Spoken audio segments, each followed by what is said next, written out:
2020 உலகக்கிண்ண போட்டிகள் நாளை மறுதினம் 7ஆம் தேதி முதல் கொழும்பிலும் இடம்பெறப் போகின்றன. கொழும்பிலிருந்து தான் இந்த 2020 உலகக்கிண்ண போட்டிகள் ஆரம்பிக்கின்றன. SSC மைதானத்தில் இன்று மெர்கன்டைல் கிரிக்கெட் அசோசியேஷன் என்று சொல்லக்கூடிய வர்த்தக கிரிக்கெட் அமைப்பு உடைய மைதானத்திலே இன்று கேப்டன்ஸ் கார்னிவல் என்ற நிகழ்ச்சி இடம்பெற்றது. அந்த நிகழ்ச்சிக்கு ஊடகவியலாளர் நாங்களும் அழைக்கப்பட்டிருந்தோம். 8 அணிகளின் தலைவர்கள், இலங்கையிலே உள்ள 8 அணிகளின் தலைவர்களும் இந்த கேப்டன்ஸ் கார்னிவலில் கலந்து கொண்டார்கள். ஒரு கோலாகலமான கொண்டாட்டமாக அவர்களுக்கு இடையிலான கிரிக்கெட் போட்டிகள் இடம்பெற்றன. அதைத் தொடர்ந்து ஊடக சந்திப்பும் இங்கே இடம்பெற்றிருந்தது. இந்த கேப்டன்ஸ் கார்னிவல் நடைபெற்ற மைதானத்தின் தோற்றம் இது. இதிலே கேப்டன்ஸ் கார்னிவலுக்காக கொண்டு வரப்பட்ட ஒரு சின்ன கிண்ணம், ஒரு விசேட கிண்ண அமைப்பு ஒன்றும் இங்கே உருவாக்கப்பட்டிருந்தது. அதுபோல மிகப்பெரிய 2020 உலக கிண்ணத்தின் வடிவமைப்பு ஒன்றும் இங்கே காணப்பட்டிருப்பதை நாங்கள் பார்க்கிறோம்.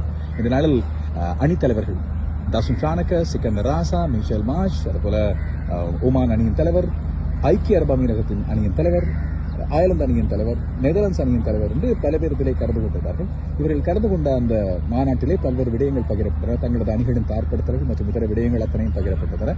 இங்கே இந்த மைதானம் இதற்காக விசேடமாக ஏற்பாடு செய்யப்பட்ட வேளையில் 2 நெட்ஸ் இங்கே உருவாக்கப்பட்டிருந்தது.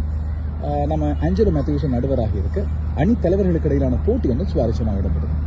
எனவே நாளை மறுதினம் முதல் இடம்பெறவிருக்கின்ற 2020 உலக கிண்ண திருவிழாக்கு முன்னதாக தலைவர்களது திருவிழாவாக இடம்பெற்ற அந்த நிகழ்வின் முழுமையான தொகுப்பை விரிவாக நீங்கள் இன்னும் ஒரு முழுமையான காணொலியில் பார்க்கலாம். இதுதான் கேப்டன்ஸ் கார்னிவல் கிண்ணம். இந்த கிண்ணத்தை எந்த தலைவர் பெற்றுக்கொள்ள போறார் என்பதை தாண்டி இந்த கிண்ணத்தை யார் பெற்றுக்கொள்ள போறார் என்பதுதான் இப்போது முக்கியமான கேள்வி. இதுதான் அந்த பெண்ணாம்பரிய 2020 உலக கிண்ணம். Feel the thrill. அனிருத்தின் செயல் உத்தியோகபூர்வமான பாடலும் வெளியாகி இருப்பதை பார்க்கிறோம். இனி ஃபீல் த த்ரில் நாங்கள் அனுபவிக்க போகிறோம். கொழும்பிலே SSC மைதானத்தில் இடம்பெறப் போகிற முதலாவது போட்டி முற்பகல் 11 மணிக்கு பாகிஸ்தான் நெதர்லாந்து அணிகளுக்கு இடையில் நாளை மறுதினம். அதைத் தொடர்ந்து ஸ்காட்லாந்து மேற்கு இந்திய தீவு அணிகள் மோதும் இந்தியாவிலே இரவு 7 மணிக்கு இந்தியா மற்றும் ஐக்கிய அரபு இரவு